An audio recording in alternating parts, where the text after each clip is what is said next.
변창흠 국토부 장관이 취임 이후 주택 공급 핵심 기관들과 만나서 주택 공급 방향성을 제시했습니다. 설 연휴 전에 공급 대책을 내놓겠다고 밝혔는데요. 자세한 내용은 박수현 기자와 함께 이야기 나눠보도록 하겠습니다.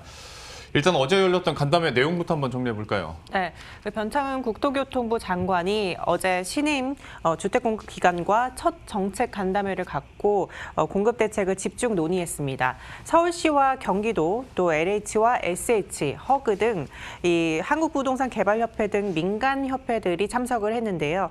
민간의 협력을 강화해서 주택 공급을 신속하게 진행하자는 취지에서입니다. 아무래도 공공주도의 그 공급만으로는 한계가 있고 이 민간의 적극적인 역할이 필요하다는 것을 좀 인식한 것으로 보인데요.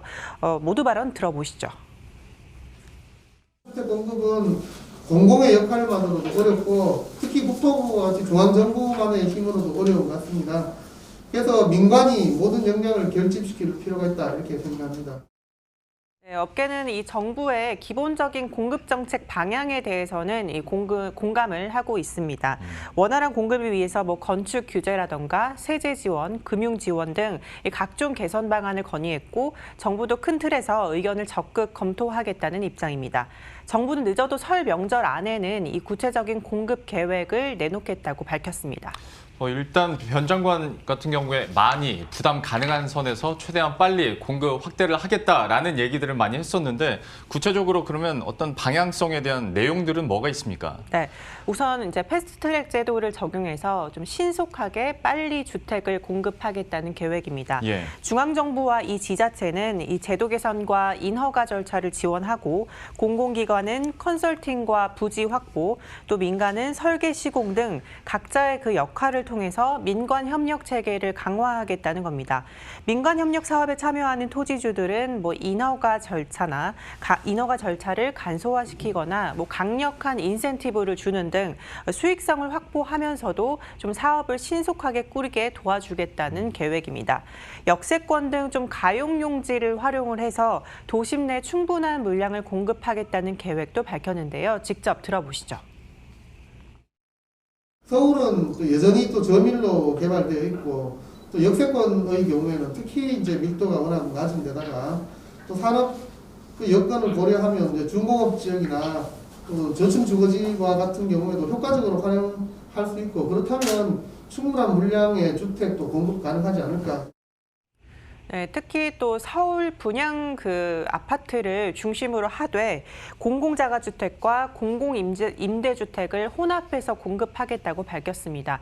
변 교수는 교수 시절부터 이 주택 소유권을 공공이 가지고 공공기관 환매를 의무화하는 토지 임대부 주택, 또 환매 조건부 주택 등 이 공공자가주택을 강조해온 만큼 관련 대책에 이 같은 내용이 실릴 것으로 보입니다. 예.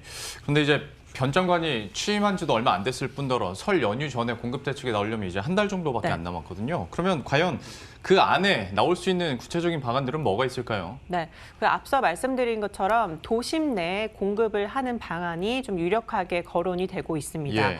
서울 시내에 좀 저밀 개발돼 있는 역세권이나 중공업 지역이나 아니면 저층 주거지 등을 좀 고밀 활용하는 방식이 될 것으로 보입니다. 예.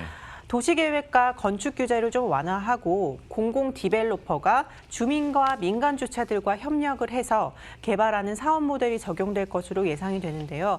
예를 들어서 구로나 영등포, 금천 등 현재 서울 내 중공업 지역은 시 전체 면적의 한 3.3%에 달합니다. 최대 용적률이 한 400%인데 이게 일반 주거 지역인 250%보다 높아서 좀 수익성이 큽니다. 앞서 변 장관은 역세권 용적률을 좀 300%로 늘려야 된다라고 강조하기도 했습니다. 현재 역세권 밀도는 약 160%밖에 되지 않아서 외국에 비해서 그 밀도가 굉장히 낮다. 체계적으로 개발한다면 충분히 공급이 가능하다는 입장입니다. 이 과정에서 개발이익 공유 시스템에도 좀 힘이 실릴 것으로 보입니다.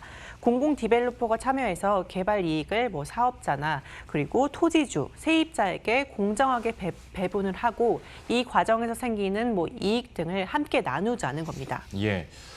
지금 정부의 정책 방향을 보면 공급 확대 폭은 앞으로도 계속 늘어날 것 같긴 한데 당장 올해 신규 공급되는 양은 어느 정도입니까? 네. 어제 국토부가 아마 올해 최대 51만 3,100가구, 그러니까 51만 3천 가구의 주택이 신규 분양을 좀 할 것으로 예상을 했습니다. 예. 한국주택협회나 주택건설협회 등은 올해 분양 예정 물량이 지난해 23% 증가한 총 34만 6천 가구라고 발표했는데 여기에 LH 공공 물량이나 사전 청약 등을 포함하면 최대로 51만 3천 가구에 이를 것이란 예상입니다. 정부는 지난해 발표했던 전세 대책과 3기 신도시, 또 수도권 30만 가구 등 기존 주택 공급 계획을 차질 없이 추진하겠다고 강조한 만큼 또 시장에서도 기대를 하고 있습니다. 다만 가시적인 공급 체감 효과로 이어지기에는 좀 수년간의 시간이 좀 걸리는 만큼 당장의 공급 절벽을 좀 해결하기에는 어려울 것이라는 시각도 나옵니다. 향후 신임 장관이 좀 강한 의지를 가지고 속도감 있게 정책을 밀어붙일 수 있을지 주목됩니다. 예. 지금까지 박수현 기자와 함께했습니다. 잘 들었습니다.